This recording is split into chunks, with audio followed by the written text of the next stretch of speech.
إن الحمد لله نحمده ونستعينه ونستغفره ونؤمن به ونتوكل عليه ونعوذ بالله من شرور أنفسنا ومن سيئات أعمالنا من يهده الله فلا مضل له ومن يضلل فلا هادي له وأشهد أن لا إله إلا الله وحده لا شريك له وأشهد أن محمدًا عبده ورسوله أرسله بالحق بشيرا ونذيرا أما بعد فإن خير الحديث كتاب الله وخير الهدي هدي محمد صلى الله عليه وسلم وشر الأمور محدثاتها وكل محدثة بدعة وكل بدعة ضلالة وكل ضلالة في النار فأعوذ بالله السميع العليم من الشيطان الرجيم من همزه ونفخه ونفسه بسم الله الرحمن الرحيم قاف والقرآن المجيد بل عجبوا أن جاءهم منذر منهم فقال الكافرون هذا شيء عجيب أإذا متنا وكنا ترابا ذلك رجع بعيد قد علمنا ما تنقص الأرض منهم وعندنا كتاب حفيظ بل كذبوا بالحق لما جاءهم فهم في أمر مريج وقال تعالى في موضع آخر أعوذ بالله من الشيطان الرجيم الخبيثات للخبيثين والخبيثون للخبيثات والطيبات للطيبين والطيبون للطيبات أولئك مبرؤون مما يقولون لهم مغفرة ورزق کریم۔ ہمہ قسم کی تعریفات اللہ رب العالمین کے لیے لائق و زیبا ہے، جو ہم سب کا خالق، مالک، رازق ہے۔ ساری بڑائیاں، ساری بزرگیاں اسی اللہ رب العالمین کے لیے، جس نے انسان کو پیدا کیا، انسان کو پیدا کرنے کے بعد انسان کے رہنمائی کے لیے، اس کی رہبری کے لیے، اس کو زندگی جینے کا طریقہ، سلیقہ، قرینہ، ادب اور ڈھنگ بتلانے اور سکھلانے کے لیے اس کائنات میں انبیاء کرام کا پیارا سلسلہ جاری فرمایا۔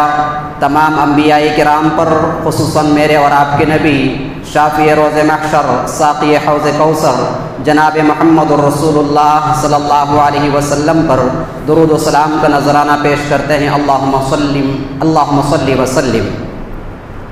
حضرات گرامی، خطبہ مسنونہ کے بعد سورۃ النور کی آیت نمبر 26 میں نے آپ لوگوں کے سامنے تلاوت کی ہے۔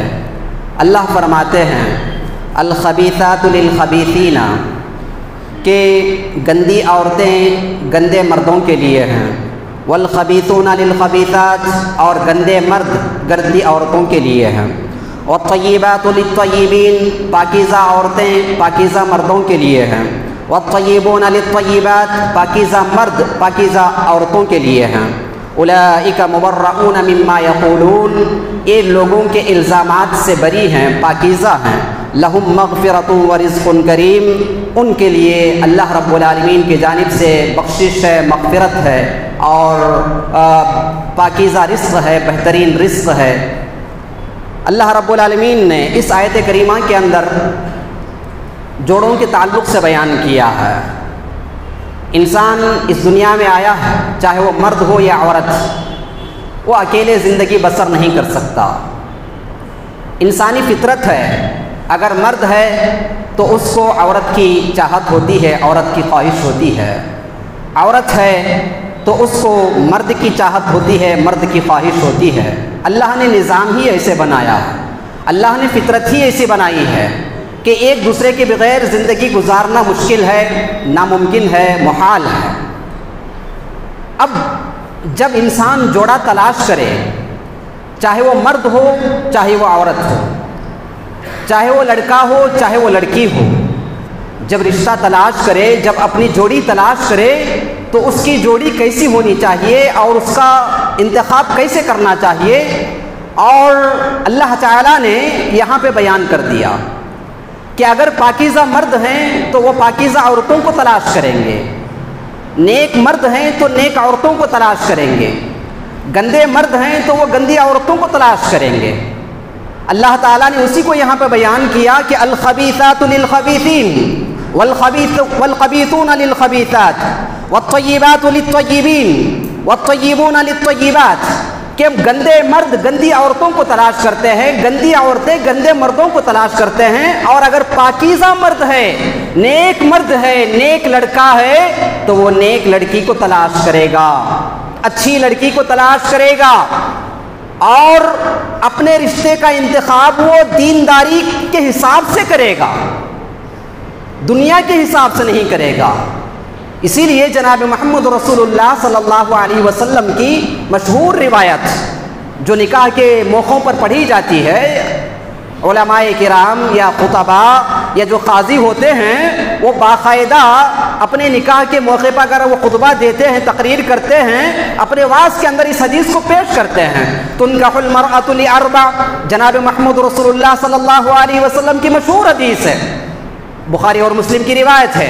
ابو ہریرہ رضی اللہ عنہ راوی حدیث ہیں، فرماتے ہیں کہ میں نے نبی محترم علیہ السلام کو فرماتے ہوئے سنا، تنکح المرأة لأربع، کہ عورت کا انتخاب 4 وجوہات کی بنا پہ کیا جاتا ہے۔ لمالہا، اس کے مال کو دیکھ کر رشتے کا انتخاب کیا جاتا ہے، ولجمالہا، خوبصورتی دیکھ کر رشتے کا انتخاب کیا جاتا ہے، ولحسبہا، اس کے خاندان کو دیکھ کر اس کا انتخاب کیا جاتا ہے، ولدینہا، اللہ کے نبی علیہ السلام نے چوتھا بیان کیا، چوتھی وجہ، اور دین کو دیکھ کر تلاش کیا جاتا ہے رشتہ۔ اللہ کے نبی نے نصیحت کرتے ہوئے مسلمانوں کو یہ بات فرمائی کہ اے لوگوں، دنیا میں تو 4 وجوہات ہیں نکاح کے انتخاب کے لیے، لڑکی کے انتخاب کے لیے، لڑکے کے انتخاب کے لیے، ان 4 میں سے تمہیں کیا کرنا ہے؟ فاظفر بذات الدین، دین کو چھوڑ دو، دین کا خیال نہ کرو۔ تین کون سے؟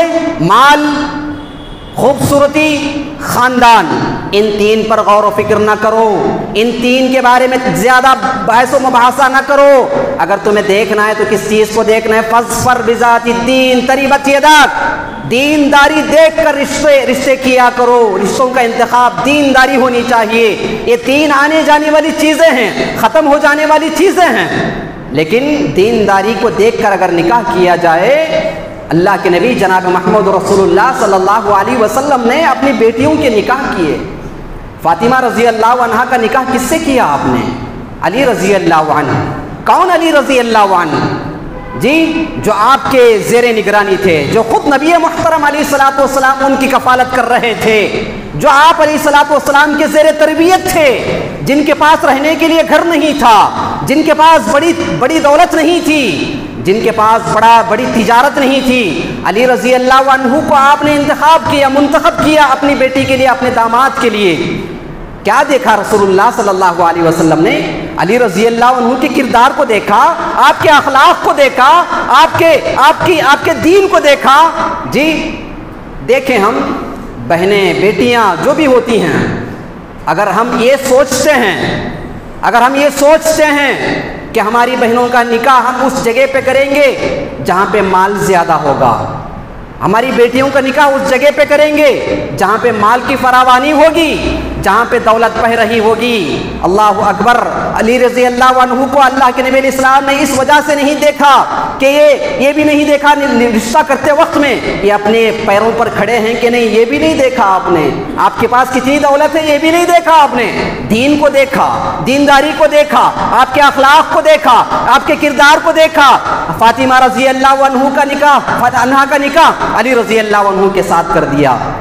یہ سمجھایا نبی محترم علیہ الصلوۃ والسلام نے کہ اے میری امت کے لوگوں، اے میری امت کے لوگوں، تمہاری بیٹیاں، تمہاری بہنیں اس انسان کے ساتھ خوش نہیں رہ سکتی جس کو تم نے اس کے مال کو دیکھ کر تم نے نکاح کر دیا، اس کے خاندان کو دیکھ کر نکاح کر دیا، اس کے اسٹیٹس کو دیکھ کر اگر تم نے نکاح کر دیا، دینداری کو چھوڑ کر، یاد رکھو اللہ کے نبی علیہ السلام نے اپنے یہ پیغام دے دیا وہاں پہ نکاح کر کے کہ تمہاری بہنیں اور تمہاری بیٹیاں اس آدمی کے ساتھ سکھی نہیں رہ سکتی جس آدمی کے پاس مال تو ہو، جس آدمی کے پاس دولت تو ہو، جس آدمی کے پاس شہرت تو ہو، جو آدمی معاشرے میں جس کا نام تشہیر، جس کے نام کے چرچے ہوں، لیکن اگر اس کے دل کے اندر بیوی کی محبت نہ ہو، اللہ کی قسم تمہاری بہن اور تمہاری بیٹی اس کے پہلو میں خوشی محسوس نہیں کرے گی، سکون محسوس نہیں کرے گی۔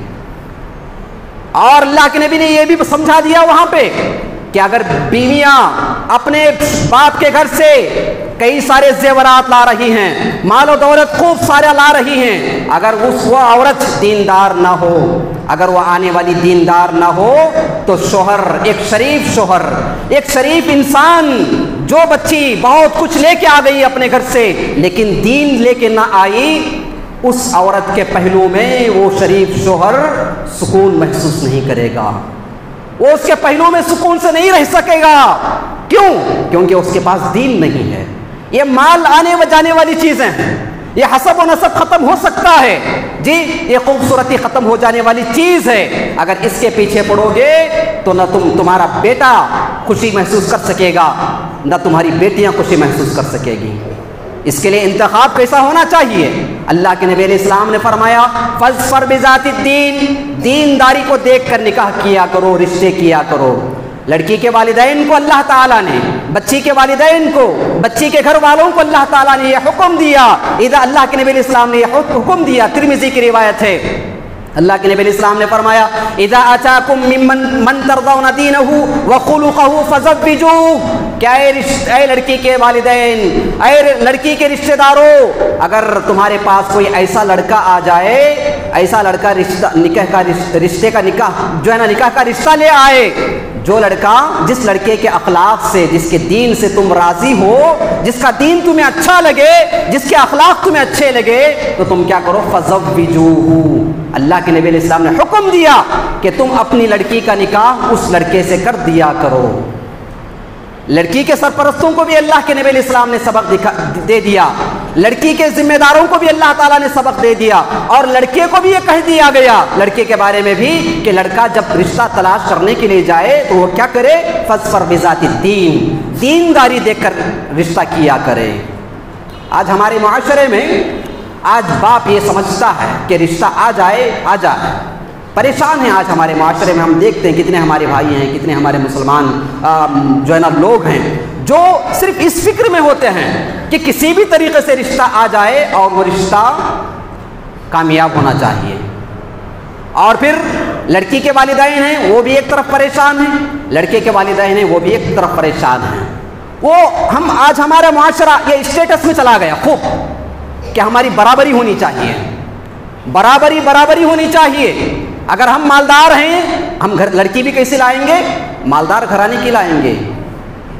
لڑکی کا باپ یہ سوچتا ہے کہ میں اتنے ایکڑ زمین کا مالک، میں کیسے اپنی بیٹی کو ایک معمولی انسان کے نکاح میں دے دوں؟ اللہ اکبر۔ ابو ہریرہ رضی اللہ عنہ، ابھی جو آپ کے سامنے حدیث پڑھی گئی، مشہور روایت، راوی ہیں اس کے، انہوں نے اپنی بیٹی کا نکاح کس سے کیا؟ اپنے ایک شاگرد سے کیا، اپنے ایک اسٹوڈنٹ سے کیا، جو بچے ان کے پاس پڑھ رہے تھے، اور ان نوجوانوں میں سے ایک ایسا نوجوان جس کا نام سعید بن مسیب تھا، ان کے ساتھ نکاح کیا۔ غریب تھے سعید بن مسیب، ان کے ساتھ نکاح کیا، اپنی بیٹی کا نکاح کیا، اور ان کے بطن سے ایک لڑکی پیدا ہوئی۔ سعید بن مسیب کو ایک لڑکی ہوئی، یعنی ابو ہریرہ رضی اللہ عنہ کی نواسی ہوئی۔ جب نواسی ہوئی، جب وہ جوان ہوئی، وہ بچی خوبصورت، وقت کے بادشاہ نے پیغام بھیجا سعید بن مسیب کے گھر۔ سعید بن مسیب کے گھر وقت کے بادشاہ وقت نے یہ پیغام بھیجا کہ اے سعید، تم اپنی بیٹی کا نکاح میرے بیٹے سے کر دو، میرے شہزادے سے کر دو۔ اللہ اکبر۔ سعید بن مسیب رضی اللہ عنہ نے جب دیکھا کہ بادشاہ وقت کا پیغام آیا ہے، کیا کہا؟ یہ نہیں دیکھا کہ بادشاہ وقت ہے، وقت کا بادشاہ ہے، ساری دنیا جہاں کی دولت اس کے پاس موجود ہے، میری بیٹی روپیے پیسوں میں کھیل جائے گی، جی ہیرے جواہرات میں میری بیٹی کھیل جائے گی۔ آپ نے نہیں سوچا، کہا کہ نہیں، میں اپنی بیٹی آپ کے بیٹے کو نہیں دے سکتا۔ عبد الملک بن مروان غصہ ہو گیا، ناراض ہو گیا کہ میں بادشاہ وقت ہوں، وقت کا بادشاہ ہوں، مجھے اپنی بیٹی دینے سے انکار کر رہا۔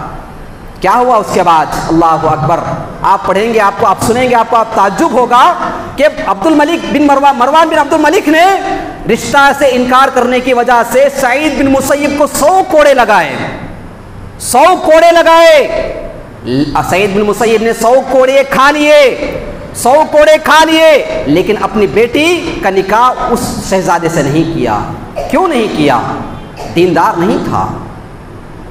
عبد الملک بن مروان نے کہا، مروان بن عبد الملک نے کہا کہ دیکھیں کس کو دیتا ہے یہ اپنی بیٹی کو، کہ میرے سے زیادہ دولت مند کون ہے دنیا میں، اس وقت میں میرے سے زیادہ دولت مند کون ہے، دیکھیں کس کو دیتا۔ پھر کیا ہوا میرے بھائیوں؟ یہی سعید بن مسیب ہیں جن کی بیٹی کے لیے بادشاہ کا نکاح آیا، بادشاہ کا پیغام آیا نکاح کے لیے۔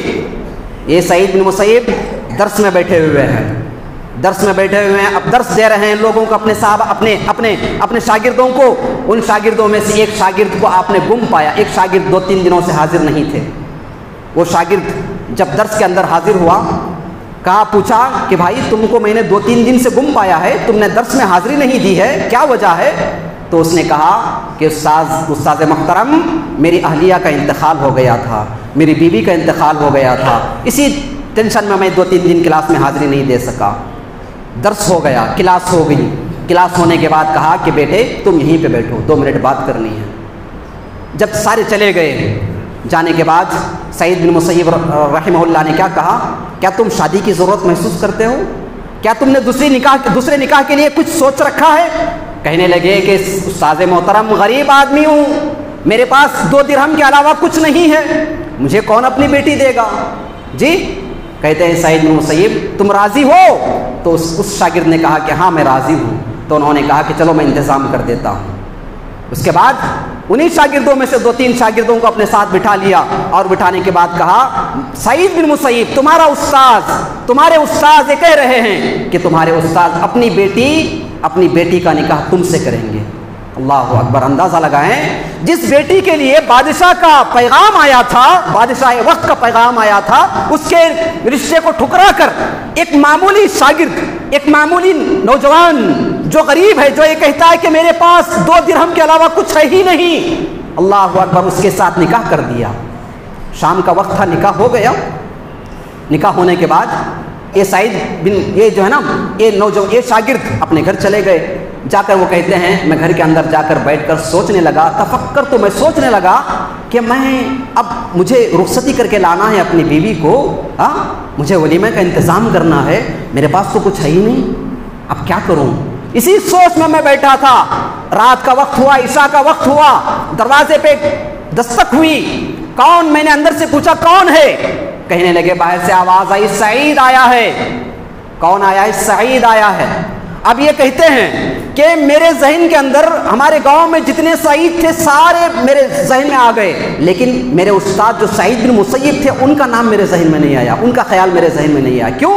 کیونکہ ان کے بارے میں آتا ہے سعید بن مسیب رحمہ اللہ کے بارے میں 40 سال یہ گھر سے مسجد، مسجد سے گھر، گھر سے مسجد، مسجد سے گھر، کبھی کسی نے ان کو بازار میں دیکھا بھی نہیں۔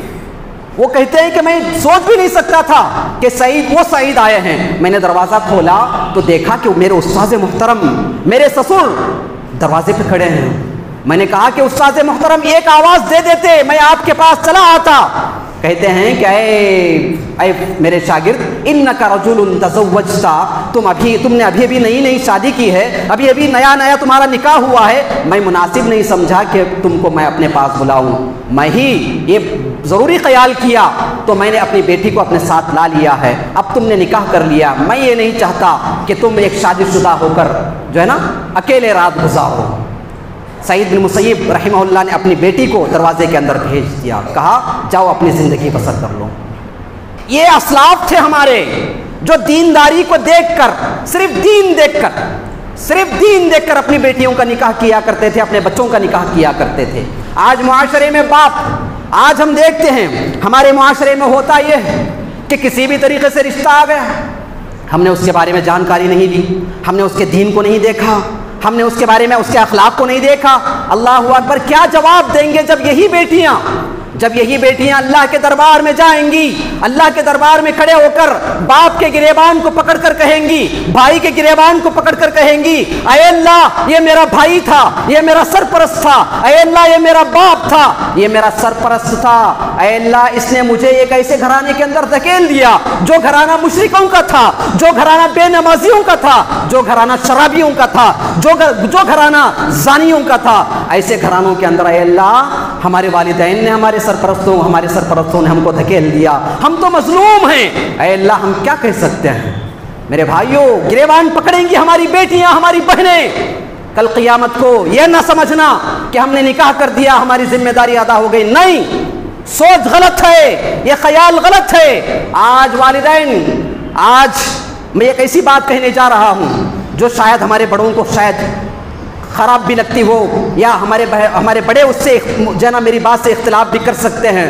آج جب بیٹیوں کو رخصت کرتے ہیں، مائیں کیا کہتی ہیں، باپ کیا کہتے ہیں، اس کے رشتہ دار، اس کی خالائیں، اس کی پھوپھیاں، جی اس کی چچیاں، وہ ساتھ میں کھڑے ہو کر کیا کہتی ہیں جب رخصتی کا وقت ہوتا ہے بیٹی کے، جب بہن کے رخصتی کا وقت ہوتا ہے، جب بچی کی بدائی کا وقت ہوتا ہے، سامنے کھڑے ہو کر کہتی ہیں، کیا کہتے ہیں، بیٹا آج سے یہ گھر تمہارے لیے پرایا ہے، آج سے اصل گھر تمہارے شوہر کا ہے، جو بھی تکلیف آئے برداشت کرو، جو کچھ بھی ہو جائے برداشت کرو، اس کو اپنا گھر نہ ماننا، اپنے شوہر کے گھر کو ہی اپنا ماننا اچھی بات ہے۔ لیکن ہمیں تلاش ہے ایسے سرپرستوں کی۔ اللہ کی قسم میرے بھائیوں، اپنی بیٹیوں کو جب رخصت کرو، اپنے بہنوں کو جب رخصت کرو، یہ بولا کرو ان کے سامنے، اپنی بیٹی کی ایسی تربیت کیا کرو کہ بیٹی، اے میری بہن، اے میری بیٹی، انسان سمجھ کے ہم نے تمہارا ہاتھ اس لڑکے کے ہاتھ میں دیا ہے، انسان سمجھ کے اس کو ہم نے تمہارا ہاتھ اس لڑکے کے ہاتھ میں دیا ہے۔ اگر نکاح کے بعد وہ انسان نہ آئے، انسان نہ نکلے، جانور نکل جائے، اگر اس کے اندر انسانوں جیسی صفات نہ ہو، اگر وہ جانور نکل آئے تو تم کیا کرنا؟ تمہارے باپ کا گھر کے دروازہ کھلا ہے تمہارے لیے، تم آ جانا۔